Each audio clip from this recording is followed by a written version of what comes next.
Okay, this video is going to be what we would have normally gone over tomorrow together. Let me make sure I have a pen that's working. And tomorrow is Monday, June 8th, okay? So we'll be going over radicals and rational exponents. So we'll be evaluating square roots, we'll be simplifying them, we'll be adding and subtracting square roots, we will rationalize denominators, and we will also evaluate and perform operations with higher roots. So not just square roots, it may be cube roots, fourth roots, things like that. Understand and use rational exponents, okay? So as you know, finding the, let me scoot this out so y'all can see all of what I've got going on here. Square roots are the opposite of squaring a number. So 5 times 5 equals 25. So that's the same as 5 squared equals 25.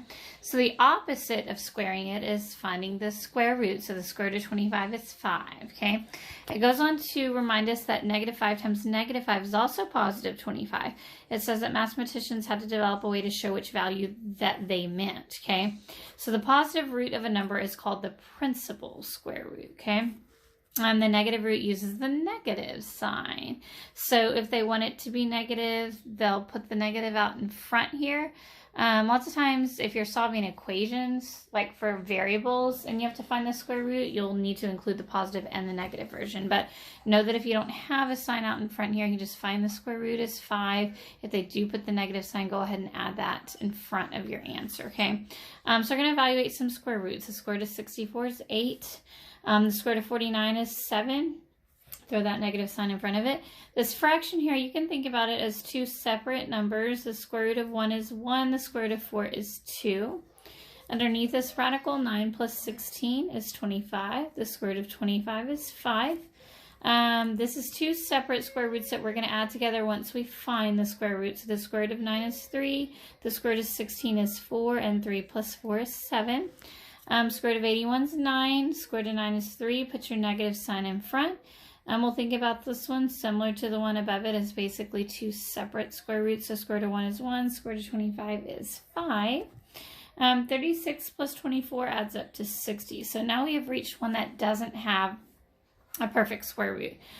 So a couple things, a couple ways I should say that you can approach this if you're really comfortable with several of your perfect squares, like 2 squared, of course, is, let me get out here, actually, let me move my pen.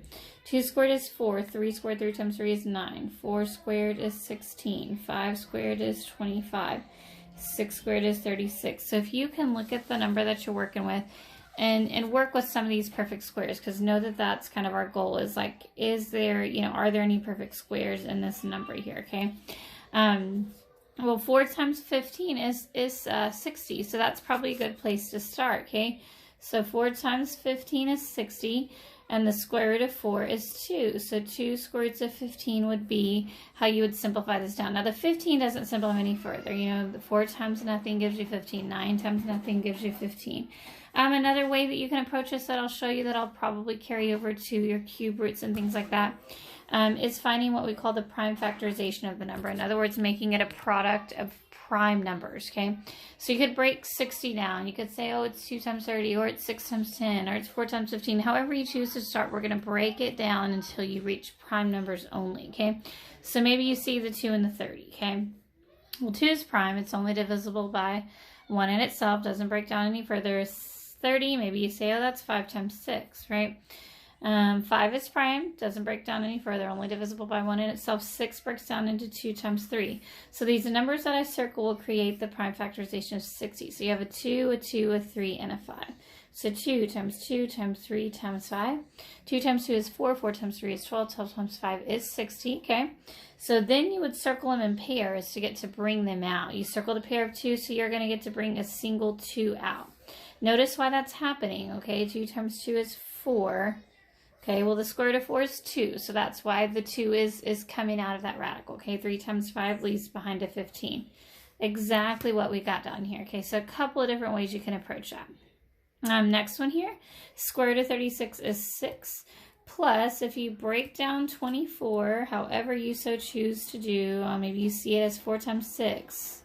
You got your 2's, your 2 and your 2, and then your 2 and your 3. So it's 2 times 2 times 2 times 3. So you're going to bring out a 2. but the 2 times 3 you got to leave behind under the radical is 6. Okay, so this has to stay as 6 plus 2 square root of 6. And by the way, you could have stopped even back here. You could have said, okay, well, it's 4 times 6. What's the square root of 4? 2. 2 square roots of 6, okay? So long as you break down whatever's left as much as you can, you have simplified the radical as much as you can, okay? Page 1 is done. The next thing that I'm going to look at with you is simplifying square roots by canceling, okay? So this is an example of if you have, say, maybe a 5 as your A, and you're wondering, hey, what's the square root of 5 squared? Well, they are telling us that it is the absolute value of 5. Recall that absolute value is how far away from 0 are you, okay? So no matter what the number is, whether it be 5 or maybe it's negative 5, the absolute value of both of these numbers is 5. Absolute value is always positive. So if something is provided to us in this format that we see here, where they've got some number and they're squaring that entire number, like I said, whether that number be 5 or whether that number be negative 5, we know that the square root of that is the absolute value of that number, okay? Notice that they both come out squared to a positive 25, okay? It's kind of what I was mentioning earlier. 5 times 5 gives you 25, but also negative 5 times negative 5 gives you 25, okay? So, following this kind of setup here, we can find the square root of 6 squared by finding the absolute value of 6. Well, it's 6. We can find the square root of negative 6 squared by finding the absolute value of negative 6. Well, that's also 6, okay? Moving right along, simplifying square roots by the product rule, so we can expect to see some multiplication here. And I'll go over a couple of ways to approach these. You can see they're the same problem. We've just approached them differently, okay? So if you have two separate radicals here, like you see, the square root of 25 and the square root of 4, they both have perfect square roots. So you could say, okay, well, that's 5 times 2. Well, that's 10, okay? You could also go ahead and just multiply them. They don't have to match underneath the radical to multiply them. So you can go, okay, square root of 25 times square root of 4 is square root of 100, coming from 25 times 4. Well, the square root of 100 is 10. So you see that they come out with the same answer, okay? This area here just shows you both of the different ways that that can be approached that we just did, okay? This right here isn't a product, it's just a regular radical that we're needing to simplify, okay? So it's kind of up to you and your preference if you like to look for those perfect squares or have some of them, you know, on top, at the top of your head. You can think of, maybe you're like, oh, this is 100 times 5. And you know that 100 has a perfect square root of 10. So that's the quickest way. Like I said, if you're comfortable with those perfect squares and looking for those, you can find those, see those quickly, get those out of there, then it'll go a lot quicker, okay? We are getting into a product here, so I would go ahead and multiply 6 times 3 and get 18. X times x is x squared. I'll break down the 18 into 9 times 2, and then the x squared, you can think about it as x times x, but the square root of 9 is 3. The square root of x squared is where I'm going to also pull out an x. Okay, so he's come out as a 3. He came out as an x because I found the square root of x squared and I got x. So similar to my other approach, there's 2 x's there. You circle them, you get to bring them out, okay? Anyway, all that's left behind is that little 2 that didn't break down, okay? Square root of 75, if you think about your perfect squares, you've got 25 and 3. If you were to break it down further, like I kind of mentioned as an option, you could break the 25 down into 5 and 5. So you could be looking at 5 times 3. Circle a pair of 5s, bring a 5 out. So however you approach it, the square root of 25 is 5. Bringing the 5 out, leaving the 3 behind, you end up with 5 square roots of 3.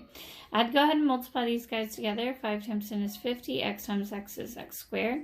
Now break the 50 down into 25 times 2, and you've got your x squared still under the radical. Square root of 25 is 5. Square root of x squared is x. You have your lonely little 2 left behind, similar to this problem back here, okay? After that, it is a big page of practice problems. So I'm going to leave some of these to work in a video with you guys. Of course, I'll post the key if you need it, but lots and lots of simplifying of radicals there, okay? Next thing I'm going to go over is simplifying square roots using the quotient rule. So you can expect to see some division here, okay? So the quotient rule basically works. We saw it earlier. We saw like the square root of 1 over 4, and you saw me break it down into two separate radicals, okay? And vice versa, you know, if they're broken apart, I can join them together. So it's kind of whatever is most convenient for the problem, or whatever your personal preference is, okay? So like this one here, I do see maybe I'm going to break it down into two separate ones and go, okay, the square root of 100 is 10. Square root of 9 is 3. Real simple like that, okay? You can also, like I said, divide ahead of time and maybe make it simpler on you, okay? So like 48 divided by 6 is 8, right? So we could be looking at the square root of 8 and then x cubed divided by x. Those exponents, you take the difference of them and you're looking at x squared, okay? So now I'm working with a much simpler looking problem, okay? And I'm going to break it down and simplify it. So 8 is 4 times 2, and then you got your x squared. So the square root of 4 is 2. The square root of x squared is x. So I have a 2x coming out and a lonely little 2 left behind. So if it's convenient, divide ahead of time and make it look a whole lot simpler. I think I'm going to use that approach on the next one here too, okay? So they can work either way. They can be broken apart or they can be combined under one radical. You're finding the square root of both of them, okay? So like I said, it's up to you if it's already split up and you want to break each individual one down and simplify, but we can also go, okay, 150 divided by 2, well, that's 75. Still under a radical, okay? X cubed divided by x to the first, 3 minus 1 is 2. So I'm going to simplify this much simpler looking radical down. I'm going to break the 75 down into 25 times 3 times x squared. Square root of 25 is 5. Square root of x squared is x. And leave your 3 behind. This one, all under a radical, so I am needing to find the square root of both of those. Square root of 25 and square root of 16. So square root of 25 is 5. Square root of 16 is 4. And then you've got some practice. I will do some of these in the notes, I guess the video, the class meeting that we will have in the morning. Trying to take a look ahead and see kind of where we're at on this, okay? We're going to add and subtract like radicals, okay? So the way that this is going to work, you're able to add and subtract them when you have like radicals, basically when you have the same number underneath the radicals, okay? So it's very similar to combining like terms, like 2x plus 3x is 5x. 2 square root of 3 plus 3 square root of 3 is 5 square root of 3, okay? So the radicand, in other words, what's under the radical, must be exactly the same. You just add or subtract the coefficients or the numbers in front, and you keep the radicand the same. So 8 square root of 13 plus 9 square root of 13, so 8 and 9 is a total of 17 square root of 13. You can think about a 1 being here if you want. So 1 square root of 5x minus 3 square root of 5x, so 1 minus 3 is negative 2 square root of 5x. You can think about a 1 again. 1 square root of 17x minus 20 square root of 17x. In other words, 1 minus 20 is a negative 19 square root of 17x. 3 square root of 8 minus 5 square root of 2. So as they currently sit, those are not able to be added or subtracted. I'm going to simplify this 3 square root of 8 down, however, though, in hopes that maybe I will be able to add or subtract these guys. So 8 is 4 times 2, right? Square root of 4 is 2, so I have a 3 already out there. I'm bringing a 2 out. So 3 times 2 is 6 square root of 2. So this guy broke down, or simplified, I should say, into 6 square root of 2. And we're going to subtract 5 square root of 2 to leave 1 square root of 2. Or, you know, more commonly written as just the square root of 2. You don't have to include that 1, okay? Just some more practice. We're going to rationalize denominators at the bottom of this page. It says if a fraction has a square root or any radical in the denominator, then the fraction needs to be simplified. This is called rationalizing the denominator. So you never want to leave radicals in the denominator, and that is where rationalizing the denominator comes into play, okay? So this first one says 1 divided by the square root of 3. So we're going to multiply numerator and denominator by the square root of 3 over the square root of 3. So recognize that that's equivalent to 1. Just like 5 over 5 is 1. 10 over 10 is 1. So we're not necessarily changing the value of the, expression here. We're just getting rid of the radical in the denominator, okay? Multiply straight across. 1 times the square root of 3 is the square root of 3. Square root of 3 times the square root of 3 will be the square root of 9, while the square root of 9 is 3. So there we are. Moving on here, you got the square root of 6 in that denominator, so we'll multiply by the square root of 6 over the square root of 6. So 15 times the square root of 6 is 15 square root of 6. Square root of 6 times the square root of 6 is square root of 36. Well, the square root of 36 is just a plain old 6. You want to look at these guys here, the 15 and the 6, and recognize that they both divide by 3. So 15 divided by 3 would be 5 square root of 6, and 6 divided by 3 would be your 2 in the denominator, okay? Here you kind of have some options. You can go ahead and simplify the square root of 8, or you can just go, okay, I'm multiplying by the square root of 8 over the square root of 8 and kind of seeing where that puts me at, okay? Square root of 8 times square root of 8 would be the square root of 64. Well, the square root of 64 is 8, right? So I would start by recognizing that these guys divide by 4, okay? So when you divide 12 by 4, you're going to get 3. When you divide 8 by 4, you get 2. I'm not messing with this radical here, okay? Just the guy in the front and the whole number in the denominator. Oh, see if they can be simplified, basically, okay? Square root of 8, we do want to simplify that numerator sum if we can, okay? So we'll break the 8 into 4 times 2. So it's kind of whenever you choose to simplify it, it kind of needs to be done in that numerator, okay? So I simplified it. I had the 3 on the outside. I'm bringing the 2 out. So I have 6 square roots of 2 over 2, okay? One last simplification here. 6 divided by 2. This simplifies down to 3 square roots of 2.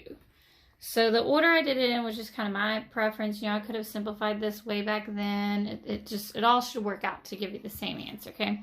Similar thing here, this 12 can be simplified ahead of time, or you can just go with it. You can multiply square root of 12 times square root of 12. You can get 6 square root of 12 over the square root of 144. Of course, that's 12 times 12 is 144. And that's where I will get just the plain 12 you see here. 6 over 12 is 1/2, so this is the square root of 12 over 2. Now, as far as breaking that square root of 12 down, know that it's 4 times 3. So I'll bring the 2 out and have 2 square roots of 3 in that numerator, okay? So 2 square roots of 3 divided by 2, the 2's cancel each other out. 2 over 2 is 1, so we're just looking at the square root of 3 for this guy, okay?